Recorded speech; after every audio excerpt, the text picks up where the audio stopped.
Hari ini, kita akan membahas topik yang mendalam dan sangat penting, yang dapat menjadi titik balik dalam hidup kita.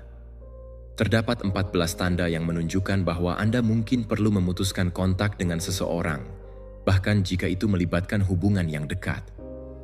Diskusi ini membawa kita ke inti permasalahan stoikisme, sebuah filsafat yang mengajarkan kita bukan hanya cara hidup yang berbudi luhur, tetapi juga bagaimana melindungi ketenangan dan kesejahteraan emosional kita dalam menghadapi kesulitan, terutama dalam hubungan yang beracun. Kita harus menyadari kenyataan pahit bahwa seseorang yang dekat dengan kita mungkin lebih banyak memberikan kerugian daripada manfaat. Namun, bagaimana jika saya memberitahu Anda bahwa stoikisme menawarkan perspektif yang sangat kuat untuk membantu Anda menavigasi melalui gejolak emosi ini? Apakah Anda siap untuk menjelajahi bersama kami? Bagaimana mungkin kearifan kuno ini relevan dalam situasi modern dan membantu Anda membuat keputusan sulit yang diperlukan untuk mencapai kedamaian batin? Tetaplah bersama kami saat kami menguraikan 14 tanda ini untuk membantu Anda mengidentifikasi kapan dan mengapa hal tersebut mungkin perlu dilakukan. Inilah saatnya untuk mengucapkan selamat tinggal demi pertumbuhan dan kesejahteraan kita sendiri. Nomor 1. Kurangnya rasa hormat secara konstan. Stoikisme, sebagai filsafat Yunani dan Roma kuno, mengajarkan kita bagaimana mengelola kesulitan dan tantangan dalam hidup, termasuk bagaimana cara merespons secara konstruktif terhadap kurangnya rasa hormat yang konstan. Dari perspektif ini, kurangnya rasa hormat dapat diekspresikan melalui komentar sarkastik dan kritik yang merusak. Hal ini tidak hanya merendahkan identitas dan emosi kita, tetapi juga dapat mendorong kita untuk meragukan nilai dan harga diri kita sendiri. Namun, stoikisme memberikan alat-alat berharga untuk menghadapi tantangan ini dengan cara yang mendorong pertumbuhan kekuatan pribadi dan emosional. Ketika menghadapi kekurangan rasa hormat yang terus-menerus, reaksi awal kita mungkin adalah merasa sedih, marah, atau frustrasi. Ini adalah reaksi yang wajar, karena kata-kata dan tindakan orang lain dapat memiliki dampak signifikan pada bagaimana kita merasakan dan memandang diri kita sendiri.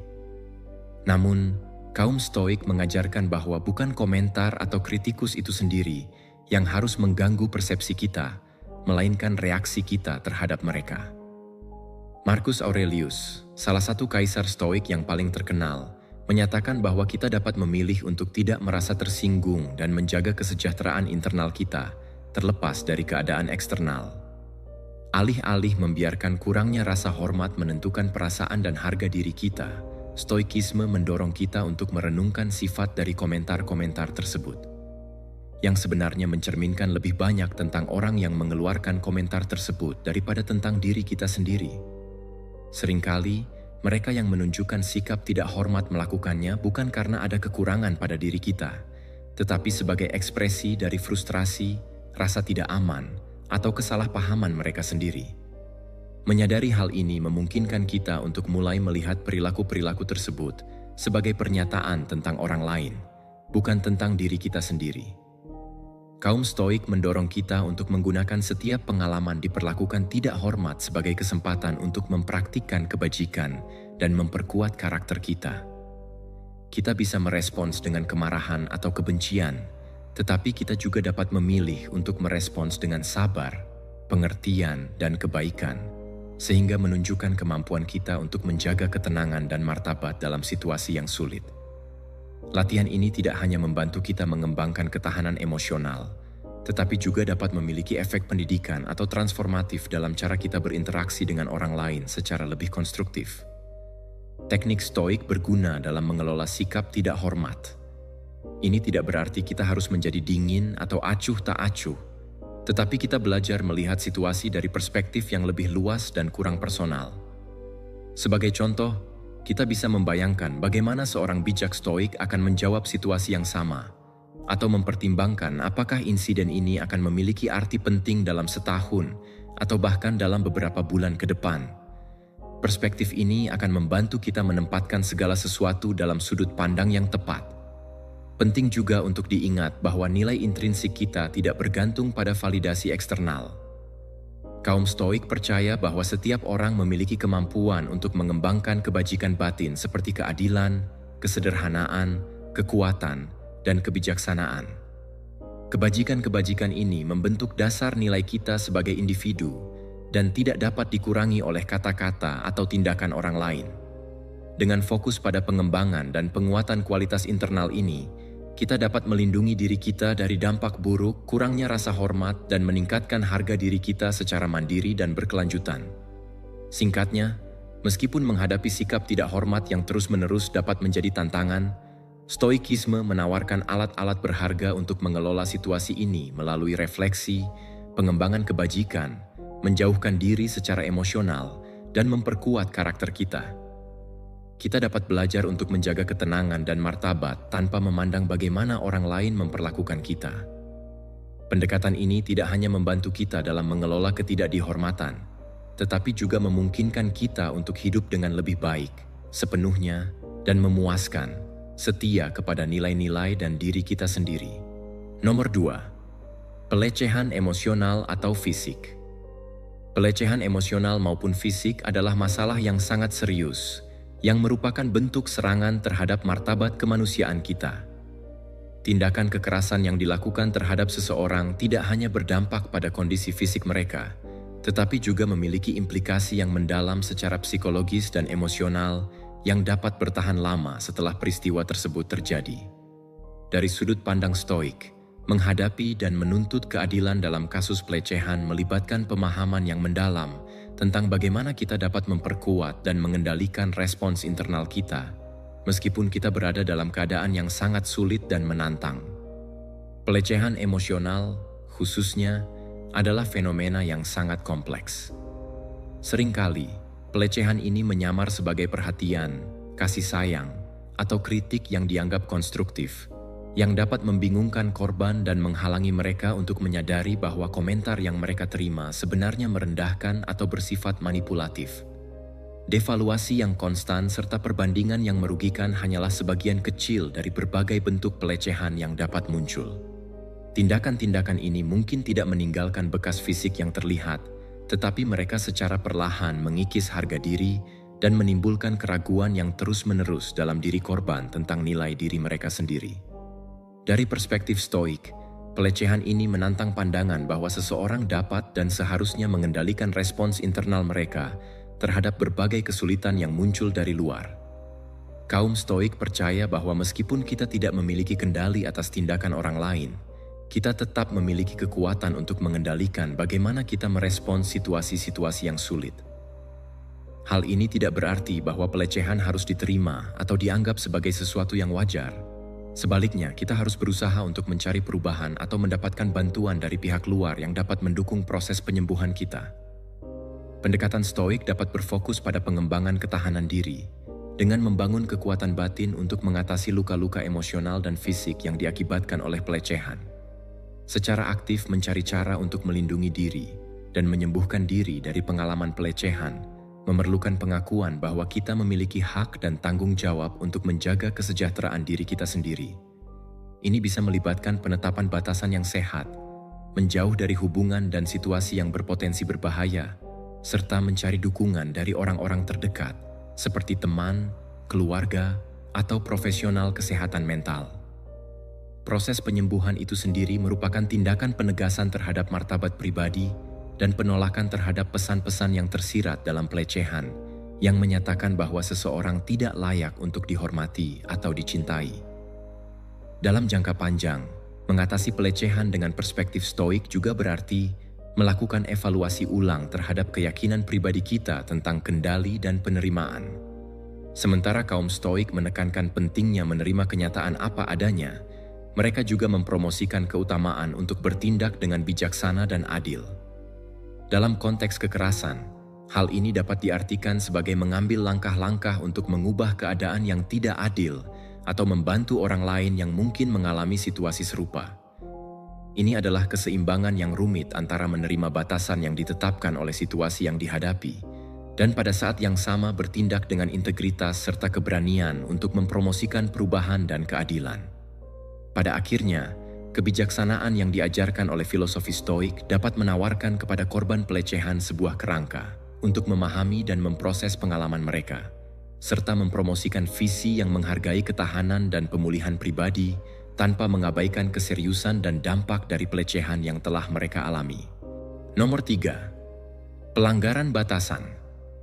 Pelanggaran yang terjadi secara berulang terhadap batasan pribadi seseorang mencerminkan ketidakpedulian yang mendalam terhadap individu yang terkena dampak, baik dalam konteks pribadi maupun profesional. Oleh karena itu, penting untuk menetapkan batasan yang jelas agar kesehatan dan keberlanjutan interaksi dapat terjaga dengan baik. Batasan ini dapat bersifat emosional, fisik, atau bahkan digital, dan berfungsi sebagai persetujuan yang baik secara implisit maupun eksplisit, untuk menghormati kebutuhan dan ruang pribadi masing-masing individu yang terlibat. Ketika batasan-batasan ini diabaikan atau dilanggar secara sistematis, hal tersebut mengirimkan pesan yang tegas dan jelas tentang ketidakpedulian, serta mengabaikan kebutuhan dan kesejahteraan orang lain. Menghormati batasan yang telah ditetapkan adalah elemen fundamental dalam setiap hubungan interpersonal yang sehat. Ketidakpatuhan terhadap batasan-batasan ini menunjukkan kurangnya kepedulian terhadap kesejahteraan orang lain, serta kurangnya empati dan pertimbangan yang seharusnya ada dalam setiap interaksi.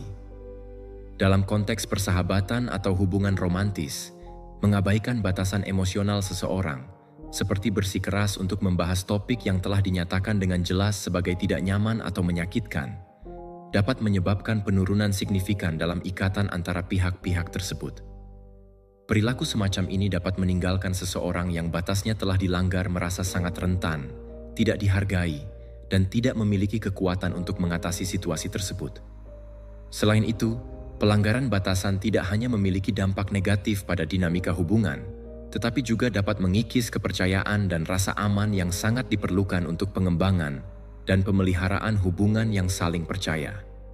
Dari perspektif Stoik, menghadapi pelanggaran batasan ini menyiratkan pengakuan bahwa meskipun kita tidak bisa mengendalikan perilaku orang lain, kita memiliki kekuasaan penuh atas reaksi kita dan bagaimana kita memilih untuk menangani situasi tersebut.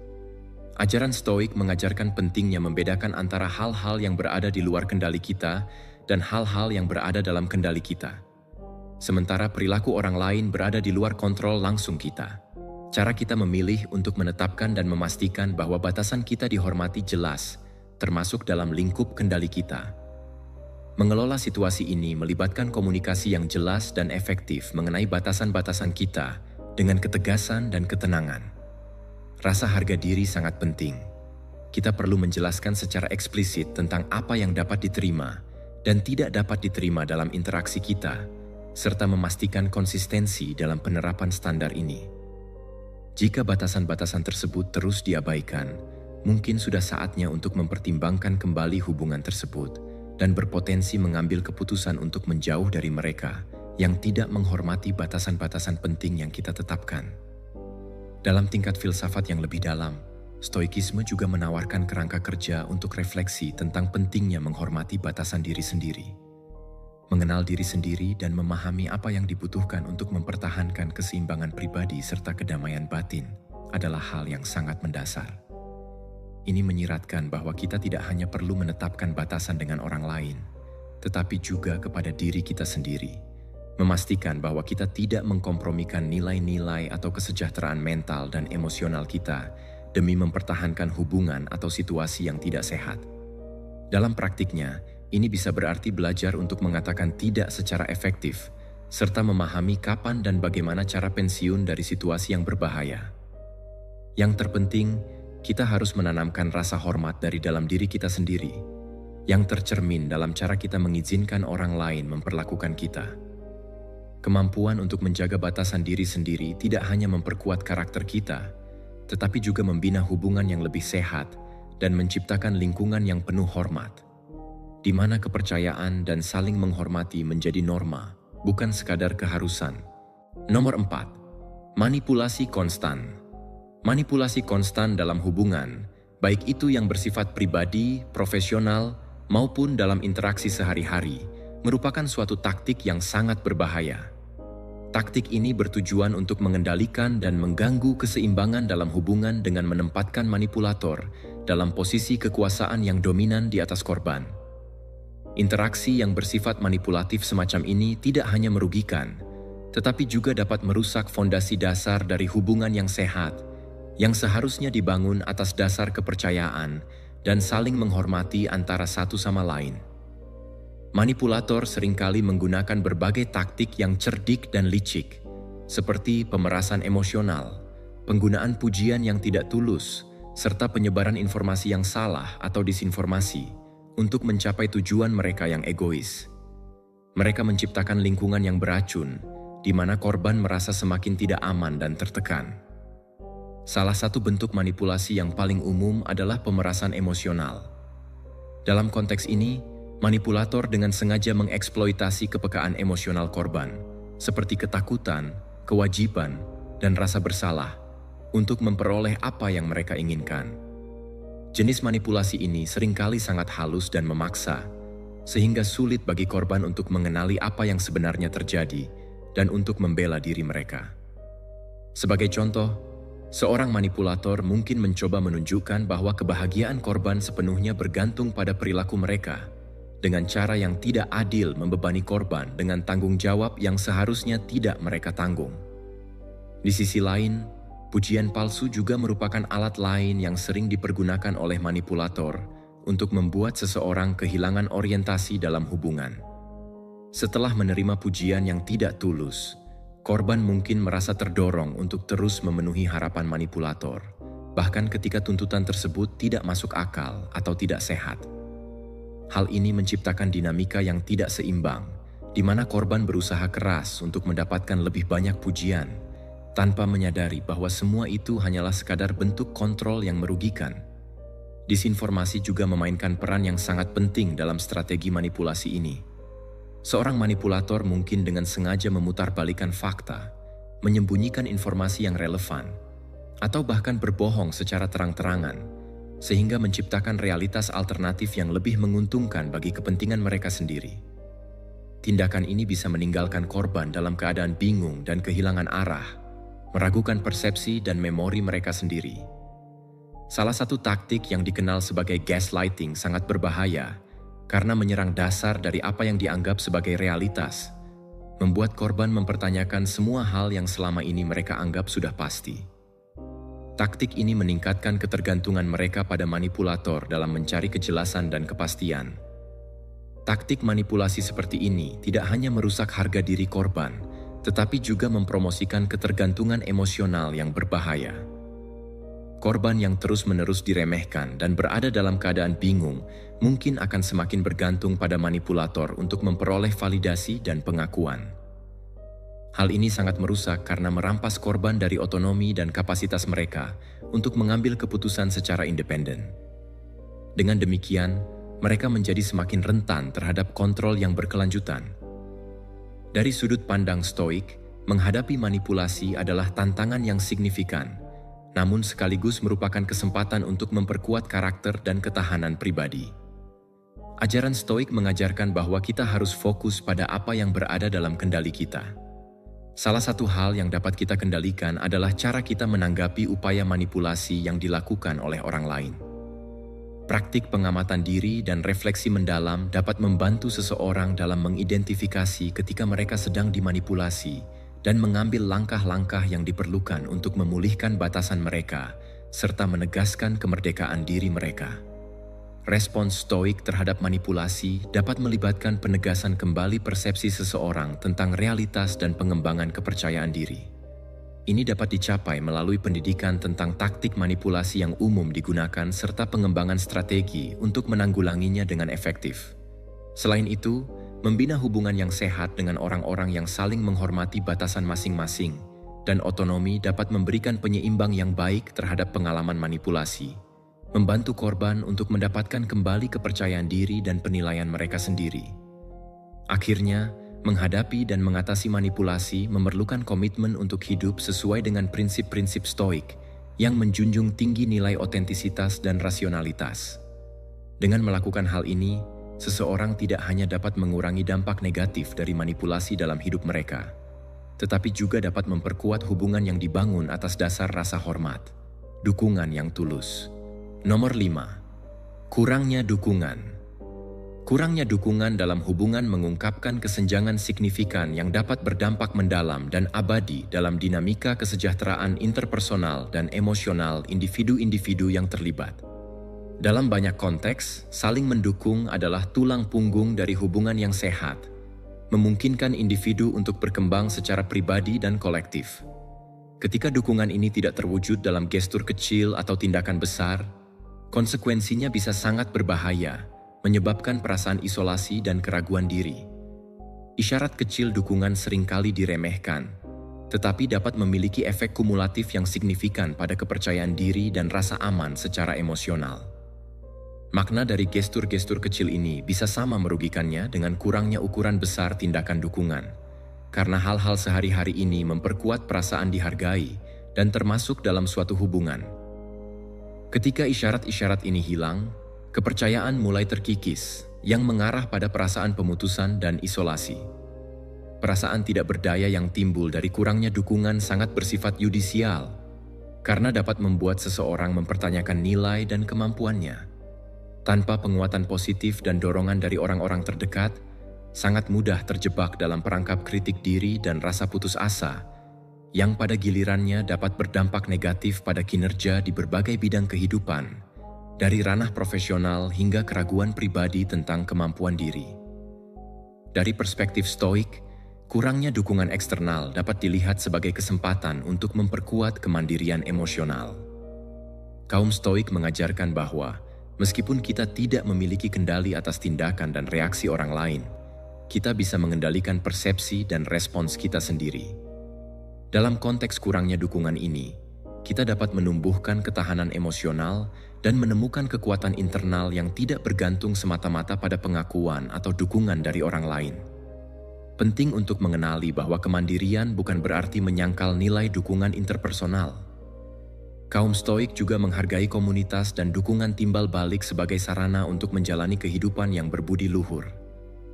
Di sini, memiliki kesadaran untuk membina hubungan di mana saling mendukung adalah prioritas merupakan bagian dari kehidupan yang dijalani dengan baik. Proses ini seringkali melibatkan evaluasi kejujuran tentang hubungan yang ada dan pencarian koneksi baru yang lebih bergizi, atau pendalaman hubungan saat ini melalui komunikasi terbuka mengenai kebutuhan dan harapan dukungan. Selain itu, penting bagi setiap individu untuk belajar mengkomunikasikan kebutuhan mereka dan memberikan dukungan secara efektif dan konstruktif. Ini tidak hanya membantu mengurangi kesalahpahaman, tetapi juga memberdayakan individu untuk mengambil peran aktif dalam pengelolaan hubungan mereka. Keterampilan interpersonal, seperti kemampuan untuk meminta dukungan saat dibutuhkan tanpa merasa rentan atau bergantung, adalah keterampilan penting yang bisa dikembangkan dan disempurnakan seiring waktu.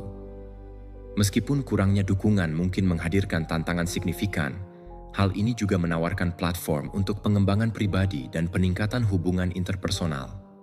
Melalui introspeksi diri dan pengembangan kemandirian, serta upaya untuk membudidayakan hubungan yang saling mendukung, kita dapat menciptakan jaringan dukungan yang lebih kuat.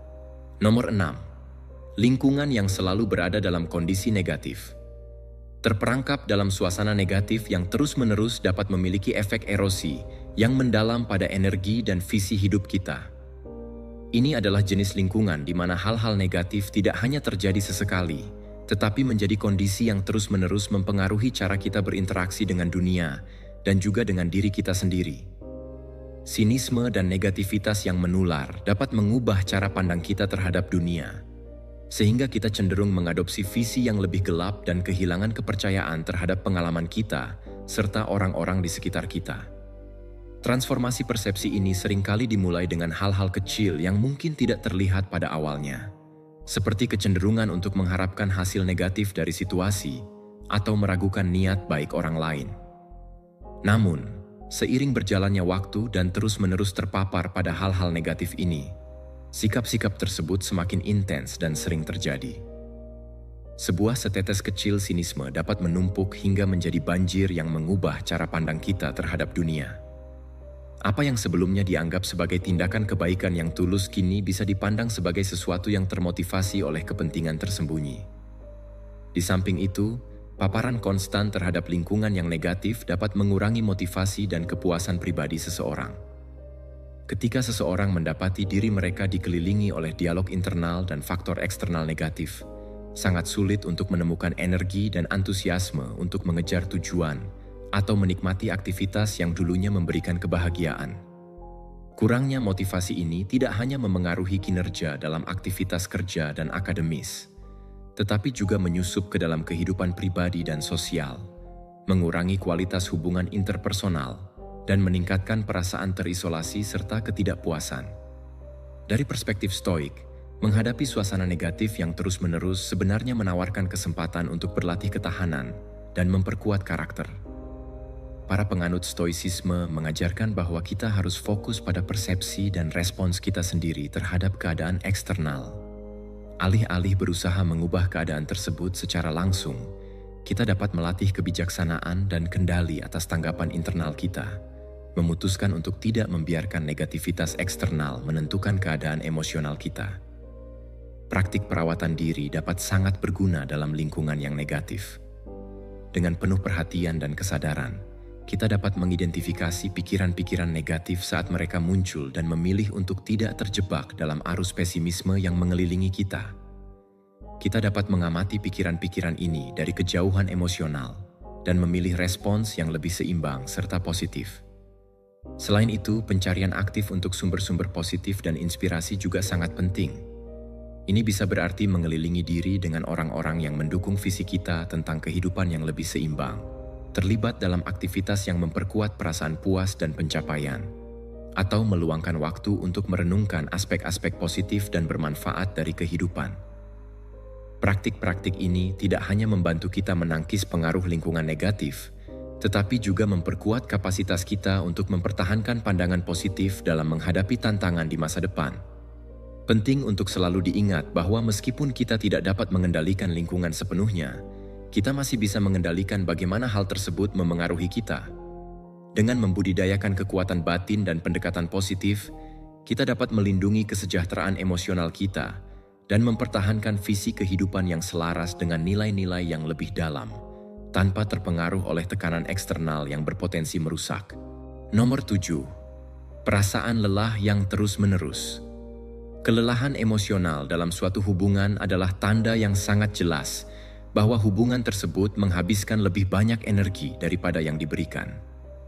Ketidaknyamanan ini tidak hanya mempengaruhi kesejahteraan fisik seseorang, tetapi juga kualitas hidup secara keseluruhan. Kelelahan emosional ini melampaui sekadar kelelahan fisik yang mungkin dialami setelah seharian bekerja keras atau setelah periode aktivitas yang sangat padat. Sebaliknya, kelelahan ini menyentuh aspek yang lebih dalam, meresap jauh ke dalam ranah emosional dan psikologis, serta dapat memengaruhi kebahagiaan, motivasi, dan kemampuan seseorang untuk menikmati hidup dengan sepenuhnya. Kelelahan emosional bukan hanya tentang merasa letih secara fisik. Lebih dari itu, ini adalah kondisi di mana seseorang merasa tertekan dan kosong di dalam jiwa mereka. Hal ini dapat mengubah cara seseorang memandang diri mereka sendiri dan posisi mereka di dunia. Ketika mengalami kelelahan emosional, seseorang mungkin akan merasakan penurunan motivasi untuk terlibat dalam aktivitas yang sebelumnya memberikan kebahagiaan dan kepuasan. Keterlibatan sosial, bahkan dengan orang-orang terdekat yang biasanya menjadi sumber dukungan, bisa berubah menjadi sesuatu yang sangat melelahkan dan tidak menyenangkan. Perasaan seolah-olah setiap interaksi sosial akan menguras energi secara emosional adalah hal yang umum terjadi dalam situasi kelelahan seperti ini. Percakapan yang seharusnya menjadi sumber dukungan dan kegembiraan bisa berubah menjadi beban yang berat, yang justru membuat seseorang merasa hampa dan tidak berdaya. Kelelahan emosional ini seringkali disebabkan oleh dinamika yang toksik dalam hubungan, seperti manipulasi, kurangnya dukungan, kritik yang terus-menerus, atau bahkan ketidakpedulian terhadap kebutuhan emosional individu. Dari perspektif Stoik, menghadapi kelelahan emosional memerlukan pendekatan yang introspektif dan proaktif. Para Stoik menekankan pentingnya mempertahankan kendali atas diri sendiri. Dalam konteks kelelahan emosional, kita perlu mengevaluasi hubungan dan lingkungan kita yang mungkin berkontribusi pada kondisi ini. Sangat penting untuk mengidentifikasi sumber-sumber yang menguras energi dan menilai apakah hubungan atau situasi ini benar-benar bermanfaat atau justru memperburuk keadaan dengan melanggengkan siklus negativitas dan pengurasan energi. Pendekatan Stoik juga mengajarkan penerimaan akan kenyataan bahwa ada banyak hal di luar kendali kita, termasuk tindakan dan reaksi orang lain. Namun, kita memiliki kekuatan untuk mengendalikan bagaimana kita merespons situasi-situasi tersebut. Ini mungkin berarti menetapkan batasan yang lebih jelas dalam hubungan, atau bahkan memutuskan untuk menjauh dari hubungan yang berpotensi berbahaya. Selain itu, kaum Stoik mendorong kita untuk fokus pada pengembangan kebajikan dan peningkatan diri. Mencari sumber penguatan emosional dan spiritual di luar hubungan yang menyebabkan kelelahan juga sangat penting. Mengadopsi praktik-praktik tertentu yang dapat memulihkan energi emosional dan mendorong keseimbangan dalam hidup kita dapat memberikan manfaat yang signifikan. Ini termasuk kegiatan seperti meditasi, berolahraga, berkreasi, atau menghabiskan waktu di alam terbuka. Aktivitas-aktivitas ini tidak hanya membantu mengurangi stres dan kelelahan, tetapi juga esensial untuk mempertahankan keadaan emosional yang sehat. Selain itu, mempromosikan gaya hidup sehat juga sangat krusial. Hubungan yang menyehatkan dan memberi energi melibatkan mengelilingi diri dengan orang-orang yang memahami dan menghormati kebutuhan dukungan emosional kita. Persekutuan yang sehat dapat menjadi sumber kebahagiaan dan revitalisasi, dan pemeliharaan hubungan semacam ini bisa menjadi penawar yang ampuh melawan kelelahan emosional yang kita alami. Dengan demikian, penting untuk selalu menjaga kualitas hubungan dan memperhatikan kesehatan emosional kita, agar dapat menjalani hidup dengan lebih bermakna dan bahagia. Nomor 8. Kurangnya kepercayaan. Kepercayaan merupakan pilar fundamental di mana semua hubungan yang sehat dibangun dan dipelihara. Tanpa adanya kepercayaan, setiap hubungan bisa berubah menjadi medan pertempuran yang tidak stabil, dipenuhi dengan keraguan dan ketidakpastian. Kurangnya kepercayaan ini menjadi masalah yang sangat serius dan dapat berasal dari berbagai sumber, seperti terungkapnya rahasia yang menyakitkan, pelanggaran janji, atau tindakan pengkhianatan yang menyakitkan. Setiap peristiwa tersebut dapat mengikis fondasi yang menjadi dasar hubungan, sehingga membuat keamanan serta stabilitas emosional menjadi sangat sulit untuk dijaga. Ketidakpercayaan seringkali muncul ketika rahasia yang dalam dan mengganggu terungkap, terutama jika rahasia tersebut disimpan untuk melindungi salah satu pihak, atau untuk menyembunyikan sisi negatif dari diri sendiri. Ketika hal ini terjadi, persepsi seseorang terhadap orang lain dapat berubah secara permanen, menciptakan jarak emosional yang sulit untuk dijembatani. Di sisi lain, pelanggaran janji menunjukkan kurangnya rasa hormat dan pertimbangan terhadap pihak lain.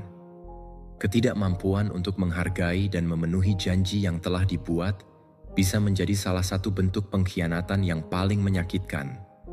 Tindakan pengkhianatan ini dapat membuat pihak yang terluka kehilangan kepercayaan diri, sehingga mereka merasa perlu untuk terus-menerus mengawasi dan menganalisis tindakan serta kata-kata orang lain. Pengawasan terhadap tindakan orang lain bukan hanya merupakan upaya untuk melindungi diri dari kemungkinan kerusakan di masa depan, tetapi seringkali menghasilkan suasana yang dipenuhi ketegangan dan kecemasan. Individu yang telah kehilangan kepercayaan diri dapat menjadi sangat peka terhadap setiap tindakan dan kata-kata orang lain, selalu mencari tanda-tanda pengkhianatan atau kebohongan. Keadaan ini dapat membuat mereka merasa kelelahan dan dapat menjadikan kehidupan sehari-hari menjadi sangat tidak nyaman dan sulit untuk dijalani. Dari sudut pandang Stoik, kurangnya kepercayaan dalam suatu hubungan dapat dilihat sebagai kesempatan untuk melakukan introspeksi dan memperkuat kekuatan serta prinsip internal kita. Kaum Stoik menekankan pentingnya bergantung pada diri sendiri dan menjaga kendali atas persepsi serta reaksi kita dalam situasi di mana kepercayaan telah hancur. Dalam menghadapi kondisi seperti ini, seorang penganut Stoik bisa fokus pada pengembangan kebajikan kemandirian pribadi dan emosional, alih-alih mengandalkan konfirmasi atau jaminan dari orang lain untuk menjaga kesejahteraan emosional kita. Lebih lanjut, mengatasi kurangnya kepercayaan juga melibatkan evaluasi hubungan untuk menentukan apakah hubungan tersebut masih bisa diselamatkan atau lebih bijaksana untuk mundur. Proses ini memerlukan komunikasi yang terbuka dan jujur, serta komitmen bersama untuk membangun kembali apa yang telah hilang. Proses rekonstruksi kepercayaan bisa menjadi sangat kompleks dan memerlukan kesabaran serta niat tulus dari kedua belah pihak untuk memahami kegagalan yang menyebabkan runtuhnya kepercayaan dan bekerja sama untuk membangun sesuatu yang baru dan dinamis yang bebas dari kesalahan masa lalu. Ini mungkin mencakup penetapan perjanjian baru yang jelas dan penghormatan terhadap setiap komitmen yang dibuat sebagai cara untuk menunjukkan keseriusan niat untuk berubah. Bagi mereka yang berada dalam situasi di mana rekonstruksi kepercayaan tampaknya tidak mungkin atau tidak sehat, pendekatan Stoik dapat membantu mengelola pemisahan dengan cara yang menghormati martabat dan kesejahteraan pribadi. Ini berarti mengakui bahwa meskipun kita tidak bisa mengendalikan tindakan orang lain, kita masih bisa mengendalikan bagaimana kita merespons dan melangkah menuju masa depan, di mana hubungan kita didasarkan pada fondasi yang kuat, yaitu kepercayaan dan saling menghormati. Akhirnya, berurusan dengan kurangnya kepercayaan dalam hubungan adalah ujian penting terhadap karakter kita dan kesempatan untuk menggali lebih dalam memahami apa yang sebenarnya kita hargai dalam hubungan kita. Mengembangkan hubungan yang berlandaskan pada keaslian, transparansi, dan saling menghormati adalah aspek yang sangat penting untuk menjalani kehidupan yang baik, selaras dengan prinsip-prinsip Stoik yang menjunjung tinggi integritas dan kesejahteraan. Dengan demikian, perjalanan ini tidak hanya menjadi usaha untuk memulihkan kepercayaan, tetapi juga sebagai langkah menuju pertumbuhan pribadi dan peningkatan kualitas hubungan yang kita jalani. Nomor 9. Promosi diri yang berlebihan dan unilateral. Sebuah hubungan yang didominasi oleh satu pihak yang terus-menerus mencari perhatian dapat menjadi sangat tidak seimbang. Ini menunjukkan kurangnya timbal balik dan empati yang esensial dalam setiap interaksi manusia. Dalam dinamika yang seperti ini, salah satu pihak selalu berusaha untuk mempromosikan diri mereka sendiri, berambisi menjadi pusat perhatian, dan dalam prosesnya, mereka secara signifikan meminimalkan pencapaian serta kebutuhan orang lain. Hal ini menciptakan suasana di mana keseimbangan yang diperlukan untuk hubungan yang sehat diabaikan dan terabaikan. Dalam hubungan yang tidak seimbang ini, satu individu mengemban tanggung jawab sebagai peran utama, tanpa memiliki kesadaran yang cukup mengenai dampak dari tindakan mereka terhadap orang lain.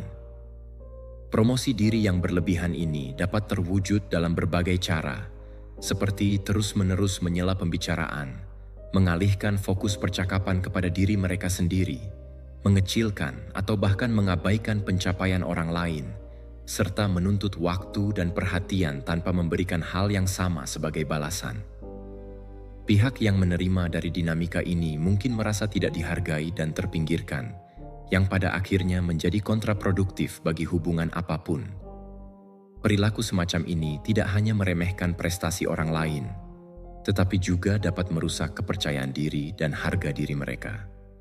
Ketika seseorang terus-menerus dibayangi oleh anggota yang lebih dominan dalam hubungan, mereka mungkin mulai meragukan nilai diri mereka sendiri, serta validitas dari pengalaman dan perasaan yang mereka miliki. Hal ini dapat berujung pada penurunan partisipasi aktif dalam hubungan, di mana mereka merasa bahwa kontribusi yang mereka berikan tidak berguna atau bahkan tidak diinginkan. Ketidakseimbangan ini dapat menciptakan lingkungan yang tidak sehat dan beracun. Dalam sebuah hubungan yang sehat, fokusnya tidak seharusnya hanya pada satu individu.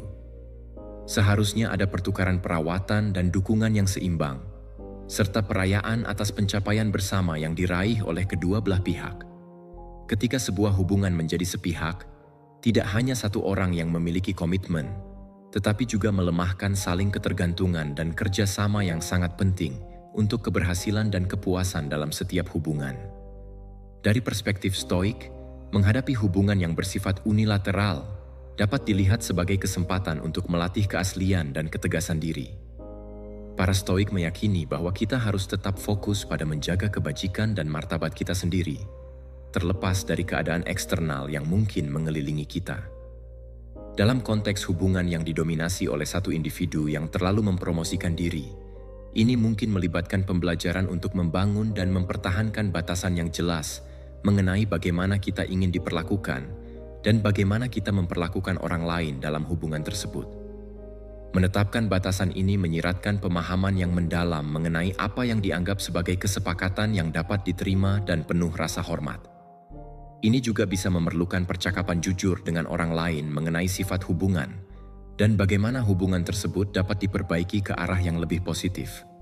Meskipun dialog ini mungkin sulit dan terkadang terasa tidak nyaman, sangat penting untuk menciptakan lingkungan di mana kedua pasangan merasa dihargai dan didengarkan. Jika dinamika promosi diri dalam hubungan tetap tidak berubah meskipun telah dilakukan upaya untuk berkomunikasi, mungkin saatnya untuk mengevaluasi kembali hubungan tersebut. Dari perspektif Stoik, yang mengedepankan otentisitas dan harga diri, hal ini dapat mengarah pada pertimbangan untuk mengurangi kontak atau bahkan memutuskan hubungan jika ternyata itu adalah pilihan yang paling sehat untuk kesejahteraan pribadi. Dalam upaya terakhir untuk mengatasi masalah ini dalam hubungan yang sepihak, tindakan ini bukan hanya sekedar langkah perawatan diri. Ini juga merupakan latihan ketahanan emosional dan kejelasan moral dalam memilih untuk membela keseimbangan serta rasa hormat yang lebih adil. Prinsip-prinsip tersebut saling memperkuat, menciptakan kehidupan yang berbudi luhur dan bermartabat, yang pada akhirnya berkontribusi pada kehidupan yang lebih baik dan bermakna. Nomor 10. Komunikasi yang buruk. Komunikasi yang buruk merupakan salah satu masalah utama yang sering muncul dalam berbagai jenis hubungan, baik itu dalam konteks pribadi, profesional, maupun ketika kita berperan sebagai pekerja lepas. Kehadiran komunikasi yang tidak efektif ini dapat menciptakan hambatan-hambatan signifikan yang mengganggu pemahaman serta hubungan yang tulus antar individu. Komunikasi yang buruk tidak hanya ditandai oleh apa yang diucapkan atau cara penyampaiannya, tetapi juga mencakup apa yang sengaja diabaikan atau tidak disampaikan dalam pernyataan tersebut. Jawaban yang evasif atau setengah kebenaran seringkali menjadi praktik umum dalam situasi di mana komunikasi tidak berjalan dengan baik. Kebiasaan-kebiasaan semacam ini dapat menanamkan benih-benih ketidakpercayaan dan kebingungan, karena penerima informasi mungkin mulai meragukan kebenaran dari apa yang disampaikan kepada mereka. Lebih jauh lagi, hal ini dapat memicu pertanyaan tentang ketulusan dan keandalan dari pihak yang berkomunikasi. Ketidakmampuan untuk melakukan dialog yang terbuka dan jujur secara signifikan menghambat proses penyelesaian konflik dan pertumbuhan bersama dalam setiap jenis hubungan. Ketika individu tidak dapat mengungkapkan pikiran, perasaan, dan kekhawatiran mereka dengan cara yang transparan, hal ini akan menciptakan kesalahpahaman dan rasa dendam yang pada akhirnya dapat merusak hubungan dalam jangka panjang. Oleh karena itu, dialog yang terbuka menjadi sangat penting. Dialog semacam ini memungkinkan pihak-pihak yang terlibat untuk mengatasi masalah secara langsung dan menemukan solusi dengan cara yang kolaboratif. Dengan demikian, kita dapat menciptakan lingkungan yang mendukung timbal balik dan pemahaman dari berbagai perspektif yang berbeda. Dalam menghadapi tantangan komunikasi yang buruk, kita perlu bersikap tabah dan melihatnya sebagai suatu kesempatan untuk mempraktikkan kesabaran serta kejelasan dalam mengekspresikan diri. Kaum Stoa, yang dikenal dengan ajaran-ajarannya, sangat menghargai kebajikan disiplin diri dan kemampuan untuk mengendalikan emosi serta reaksi kita dalam situasi di mana komunikasi tidak efektif. Praktik Stoik ini mendorong kita untuk terlebih dahulu memahami alasan di balik komunikasi yang buruk dari pihak lain, sebelum berusaha untuk memperbaiki diri dan memperbaiki situasi. Kejelasan dan ketulusan dalam berkomunikasi merupakan elemen penting dalam cara kita mengatasi masalah komunikasi yang buruk. Hal ini menuntut pengembangan keterampilan mendengarkan, termasuk kemampuan untuk mendengarkan secara aktif. Mendengarkan secara aktif bukan hanya sebatas memperhatikan kata-kata yang diucapkan oleh orang lain, tetapi juga melibatkan perhatian pada pesan nonverbal dan emosional yang mereka sampaikan. Dengan demikian, kita dapat membantu mengurangi kesalahpahaman dan membangun jembatan empati serta pengertian antar individu. Selain itu, sangat penting untuk tidak hanya merespons apa yang dikatakan, tetapi juga memperhatikan apa yang tidak terucapkan. Mengakui subteks emosional yang dapat mempengaruhi percakapan adalah hal yang krusial. Salah satu strategi yang dapat diterapkan adalah menciptakan lingkungan di mana kejujuran dan transparansi menjadi norma. Ini melibatkan pembentukan budaya komunikasi di mana kedua belah pihak merasa aman dan dihargai saat mengekspresikan pikiran serta emosi mereka yang sebenarnya. Dengan mendorong semua pihak yang terlibat untuk berbicara secara terbuka tentang kebutuhan dan harapan mereka, kita dapat menciptakan suasana saling percaya dan saling menghormati. Pengakuan terhadap kesalahan dalam komunikasi dan kemauan untuk mengubah pola komunikasi yang memperburuk masalah juga sangat penting. Ini termasuk belajar untuk menghindari gangguan, mengajukan pertanyaan terbuka yang mendorong diskusi, serta mempraktikkan empati dengan menempatkan diri kita pada posisi orang lain dalam situasi di mana komunikasi yang buruk telah menyebabkan konflik atau kesalahpahaman. Selain itu, mencari mediasi atau nasihat dari pihak ketiga yang netral dapat membantu memfasilitasi dialog dan menawarkan perspektif baru yang mungkin tidak kita miliki sebelumnya. Intervensi dari seorang mediator dapat menjadi jembatan untuk membangun kembali komunikasi yang telah rusak dan memulihkan keharmonisan dalam hubungan yang terjalin. Pada akhirnya, menghadapi komunikasi yang buruk tidak hanya memerlukan kemauan untuk beradaptasi dalam perilaku komunikatif itu sendiri, tetapi juga kemampuan untuk menciptakan lingkungan di mana kebenaran dan keterbukaan dihargai serta dipraktikkan oleh semua orang yang terlibat.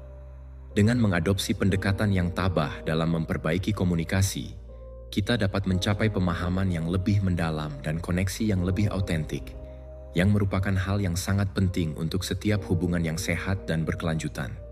Nomor 11. Harapan yang tidak realistis. Ketika ekspektasi dalam suatu hubungan, baik itu bersifat pribadi, profesional, maupun romantis, tidak ditetapkan dengan cara yang realistis, maka tekanan yang muncul sebagai akibatnya dapat menjadi sangat berbahaya bagi semua pihak yang terlibat.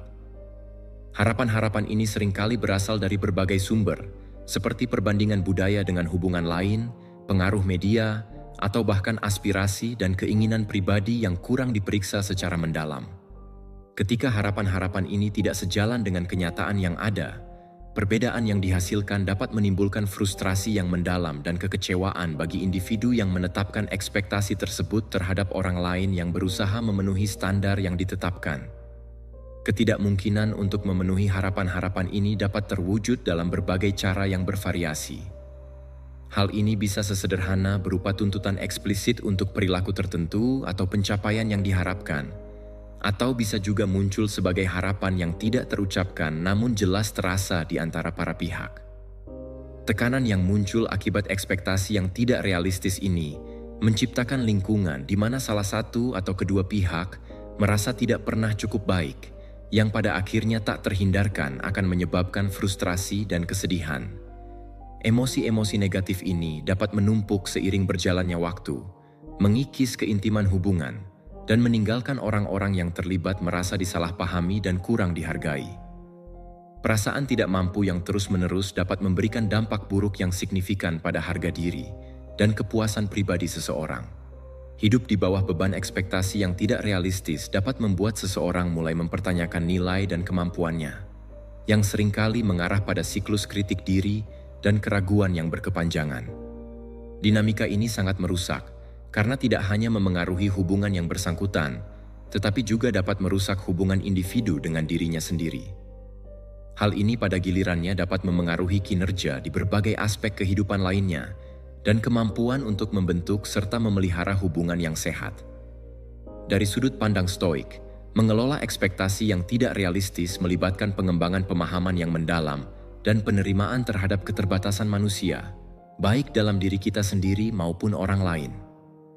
Kaum Stoik mengajarkan bahwa kita harus fokus pada apa yang berada di bawah kendali kita dan belajar untuk menerima apa yang tidak dapat kita ubah. Dalam konteks harapan, ini berarti melakukan upaya yang sadar untuk membangun tujuan dan standar yang dapat dicapai, berdasarkan penilaian yang realistis terhadap kemampuan dan keadaan saat ini. Hal ini juga mengisyaratkan pentingnya untuk mengkomunikasikan harapan-harapan ini dengan jelas dan penuh kasih sayang, sehingga semua pihak yang terlibat dapat memahami dan berbagi harapan yang sama. Sangat penting untuk mempraktikkan welas asih terhadap diri sendiri dan memperluas rasa welas asih tersebut kepada orang lain, dengan mengakui bahwa kita semua berusaha melakukan yang terbaik yang kita bisa dengan sumber daya yang kita miliki. Moderasi dalam menetapkan ekspektasi dan membina lingkungan yang mendukung serta saling pengertian sangatlah penting. Ini harus menjadi pilihan yang jauh lebih baik dibandingkan dengan menjatuhkan hukuman terhadap kegagalan untuk memenuhi cita-cita yang tidak realistis. Kita bisa belajar untuk merayakan setiap upaya nyata dan kemajuan yang dicapai, yang jauh lebih bermanfaat untuk kesehatan dan kelangsungan hubungan apapun. Secara berkala melakukan penilaian ulang terhadap harapan seiring dengan perkembangan hubungan dan keadaan juga sangat dianjurkan. Apa yang dulunya dianggap sebagai tujuan yang masuk akal dapat berubah menjadi tidak praktis seiring berjalannya waktu. Dan penyesuaian terhadap ekspektasi ini dapat mencegah frustrasi serta kebencian yang tidak perlu. Proses evaluasi dan penyesuaian ini bukan hanya praktik yang baik untuk menjaga hubungan, tetapi juga merupakan ekspresi dari fleksibilitas dan kemampuan beradaptasi yang tabah dalam menghadapi perubahan. Menghadapi ekspektasi yang tidak realistis adalah sebuah tantangan yang memerlukan kejujuran dalam komunikasi dan komitmen terhadap pertumbuhan, baik secara pribadi maupun bersama-sama. Dengan mengadopsi pendekatan stoik, kita dapat belajar untuk menetapkan dan mempertahankan harapan yang mendorong gaya hidup yang sehat dan bermanfaat, alih-alih terus mengejar standar yang pada dasarnya tidak terjangkau dan merusak hubungan kita dengan orang lain dan diri kita sendiri. Nomor 12. Pelanggaran privasi. Pelanggaran privasi adalah isu yang sangat serius dan tidak boleh dianggap remeh. Ketika seseorang melanggar ruang pribadi orang lain, hal ini dapat mengikis dasar kepercayaan dan rasa hormat yang seharusnya menjadi fondasi dalam setiap hubungan yang sehat. Baik itu dalam lingkungan kerja, dalam hubungan keluarga, maupun dalam konteks romantis, menghormati privasi orang lain adalah suatu keharusan untuk menjaga integritas dan martabat hubungan tersebut. Privasi bukan hanya berkaitan dengan perlindungan informasi pribadi atau akses terbatas ke ruang fisik, tetapi juga mencakup penghormatan terhadap otonomi individu dalam membuat keputusan pribadi tanpa adanya gangguan dari pihak luar, pemantauan yang berlebihan, atau kontrol atas aktivitas pribadi mereka. Tanpa adanya persetujuan, pelanggaran privasi dapat terjadi dalam berbagai bentuk. Ini bisa berupa akses yang tidak pantas ke korespondensi pribadi, penyusupan ke dalam akun digital, atau bahkan campur tangan dalam keputusan pribadi yang seharusnya menjadi hak penuh individu. Tindakan-tindakan semacam ini menciptakan suasana yang dipenuhi dengan ketidakpercayaan dan keraguan. Ketika seseorang merasa sedang diawasi, mereka dapat mengalami tekanan psikologis yang berat akibat kondisi pengawasan yang terus-menerus, yang pada gilirannya dapat merusak ketulusan dan rasa aman dalam hubungan tersebut. Dinamika ini tidak hanya berbahaya bagi individu yang menderita akibat invasi privasi, tetapi juga mencerminkan kurangnya rasa aman dan penghormatan yang signifikan dari pelaku, yang dapat menyebabkan siklus kecurigaan yang merusak serta rasa ketidakpuasan yang mendalam dalam hubungan. Kurangnya penghormatan terhadap batasan pribadi seringkali mengarah pada perasaan kerentanan yang sangat kuat dan kekurangan rasa aman.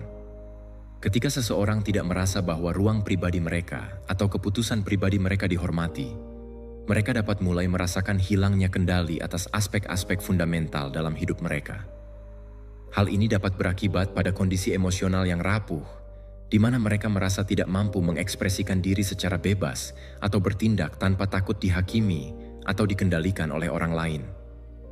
Keadaan semacam ini sangat berbahaya bagi kesehatan mental dan emosional individu, karena ruang pribadi dan otonomi merupakan elemen yang sangat penting untuk kesejahteraan seseorang.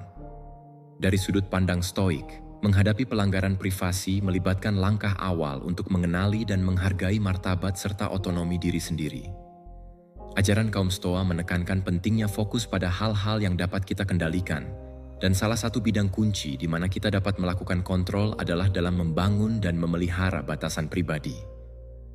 Meskipun kita tidak dapat mengendalikan tindakan orang lain, kita dapat mengambil langkah-langkah tegas untuk mengkomunikasikan harapan dan batasan terkait privasi kita. Ini mungkin termasuk percakapan yang terbuka dan jujur mengenai perilaku mana yang dapat diterima dan mana yang tidak. Implementasi langkah-langkah praktis untuk melindungi informasi dan ruang pribadi juga sangat penting. Selain itu, menumbuhkan rasa hormat terhadap privasi orang lain, serta mempraktikkan empati dengan menempatkan diri kita pada posisi orang lain, dan mempertimbangkan bagaimana perasaan kita jika privasi kita sendiri dilanggar, dapat membantu membangun hubungan yang lebih saling menghormati.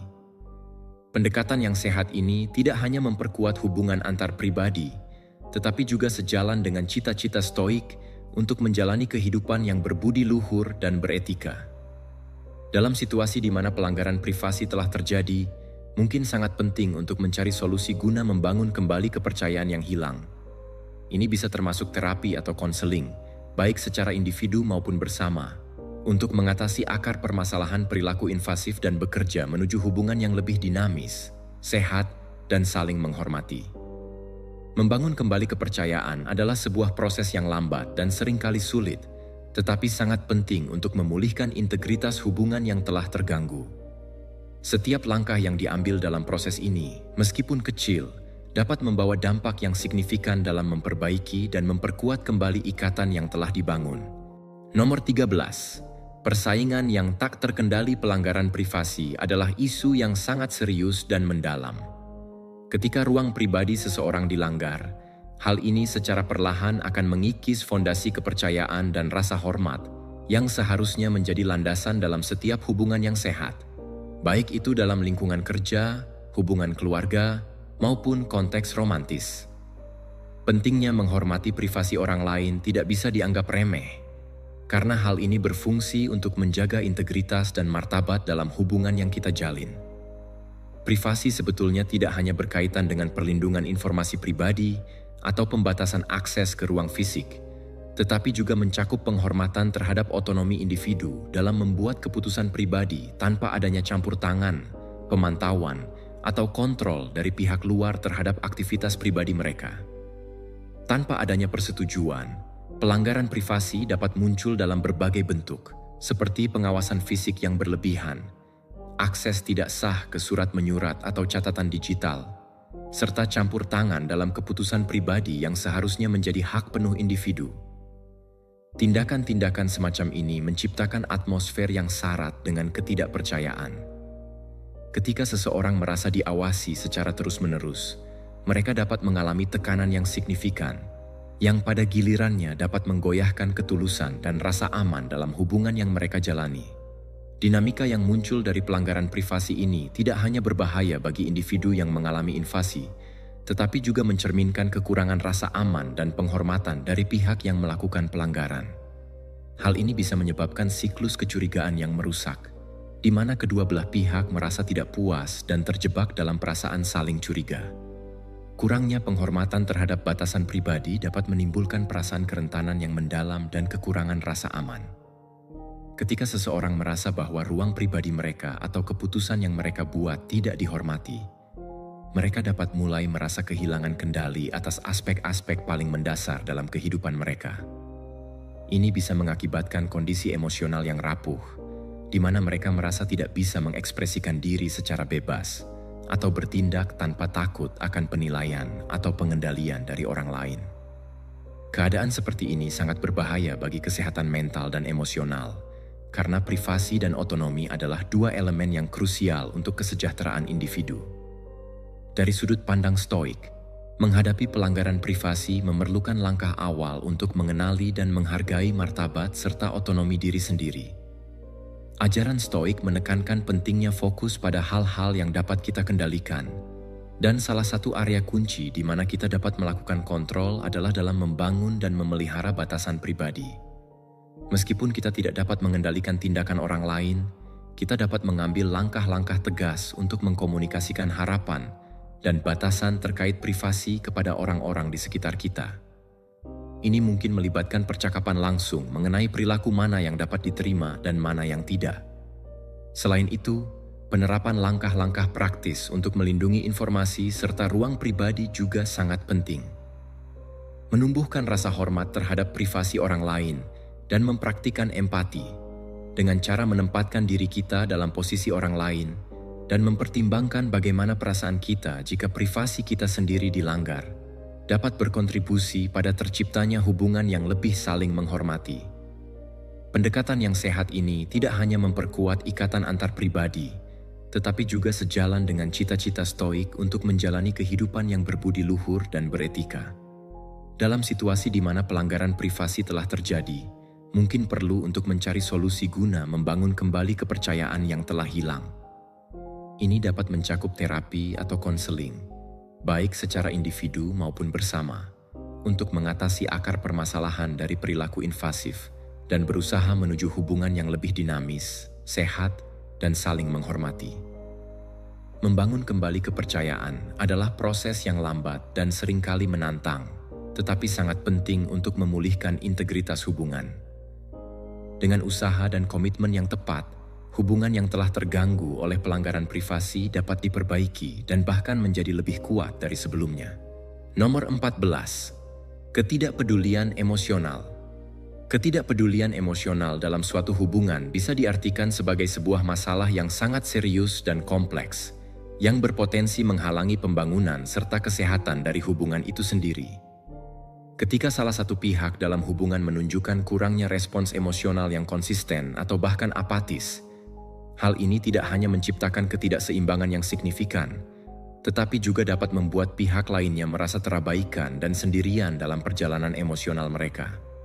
Dinamika yang terputus ini bukan hanya menyakitkan bagi mereka yang mengalami ketidakpedulian, tetapi juga dapat mengikis dasar kepercayaan dan dukungan saling menguntungkan yang sangat penting dalam setiap hubungan yang sehat dan harmonis. Kurangnya respons emosional atau apatis ini seringkali muncul ketika seseorang tidak bereaksi dengan tepat terhadap emosi atau peristiwa penting dalam kehidupan orang lain. Ini bisa termasuk ketidakmampuan untuk menunjukkan empati ketika orang lain mengalami kesedihan atau tantangan, atau bahkan ketidakpedulian dalam merayakan pencapaian dan momen bahagia yang dialami oleh orang-orang di sekitar mereka. Sikap acuh tak acuh ini dapat membuat orang lain merasa sangat tidak dihargai dan terasing, seolah-olah pengalaman serta emosi mereka tidak memiliki arti atau relevansi bagi pasangan, teman, atau anggota keluarga mereka. Ketidakpedulian yang berlangsung terus-menerus terhadap perasaan atau masalah pihak lain dapat menyebabkan terbentuknya jarak emosional yang mendalam dan berkepanjangan. Ketika seseorang secara berulang kali merasa bahwa emosi mereka tidak diakui atau dihargai, mereka mungkin mulai menarik diri secara emosional sebagai mekanisme pertahanan untuk melindungi diri dari rasa sakit yang ditimbulkan. Sikap acuh tak acuh dan penarikan emosional ini tidak hanya memengaruhi hubungan yang bersangkutan, tetapi juga bisa memiliki dampak negatif yang lebih luas pada kemampuan individu tersebut untuk membentuk dan memelihara hubungan yang sehat, serta terhubung secara emosional dengan orang lain. Dari perspektif Stoik, menghadapi ketidakpedulian emosional mengisyaratkan pengakuan bahwa kita tidak memiliki kendali terhadap perasaan orang lain, tetapi kita bisa mengendalikan cara kita bereaksi terhadap mereka. Kaum Stoa mengajarkan bahwa kita harus fokus pada menjaga ketenangan pikiran dan kesejahteraan emosional kita sendiri, tanpa terpengaruh oleh tindakan atau kelalaian yang ditunjukkan oleh orang lain. Dalam konteks ketidakpedulian emosional, ini bisa berarti mencari sumber validasi dan dukungan di luar hubungan tersebut, atau mengembangkan ketahanan emosional yang lebih baik, agar kita tidak sepenuhnya bergantung pada orang lain untuk mendapatkan kepuasan emosional. Selain itu, penting untuk membahas ketidakpedulian emosional ini secara langsung dengan pihak lain. Terkadang, orang tidak menyadari dampak dari perilaku mereka terhadap emosi orang lain, dan mereka mungkin bersedia melakukan perubahan setelah menyadari bagaimana tindakan mereka memengaruhi orang di sekitar mereka. Percakapan ini sebaiknya didekati dengan hati-hati, dengan niat yang tulus untuk memperbaiki hubungan, bukan sebagai bentuk celaan atau penyalahgunaan. Namun, jika pendekatan langsung ini tidak berhasil, atau jika pihak lain tidak bersedia untuk mengakui atau mengubah perilaku mereka, mungkin diperlukan untuk mengevaluasi kembali hubungan tersebut dari sudut pandang Stoik mengenai manajemen diri dan perawatan pribadi. Ini bisa termasuk menetapkan batasan yang lebih tegas atau mengurangi tingkat investasi emosional dalam hubungan tersebut, demi melindungi kesejahteraan diri sendiri. Dalam situasi di mana ketidakpedulian emosional dapat terjadi dan sangat merusak, perlu dipertimbangkan untuk menghentikan hubungan tersebut demi kebaikan emosional kita. Kaum Stoa menghargai kedamaian dalam hubungan dan kesejahteraan pribadi, serta pentingnya memelihara hubungan yang tidak membahayakan kondisi emosional kita. Dalam beberapa kasus, melepaskan diri dari hubungan yang tidak sehat bisa menjadi tindakan yang paling bijaksana dan sehat, sehingga seseorang dapat membuka jalan untuk mencari hubungan yang lebih seimbang dan saling menghormati. Terima kasih telah bergabung bersama kami dalam pembahasan ini. Semoga informasi ini bermanfaat dalam perjalanan refleksi dan kesadaran diri Anda. Jika video ini memberikan perspektif baru atau alat yang berguna, jangan lupa untuk memberi like dan berlangganan saluran kami untuk konten-konten selanjutnya tentang stoikisme yang dapat mengubah hidup Anda. Ingat, setiap like dan subscribe sangat membantu kami untuk terus membuat konten yang memberdayakan dan mendidik. Sampai jumpa lagi, dan teruslah memupuk kekuatan batin Anda.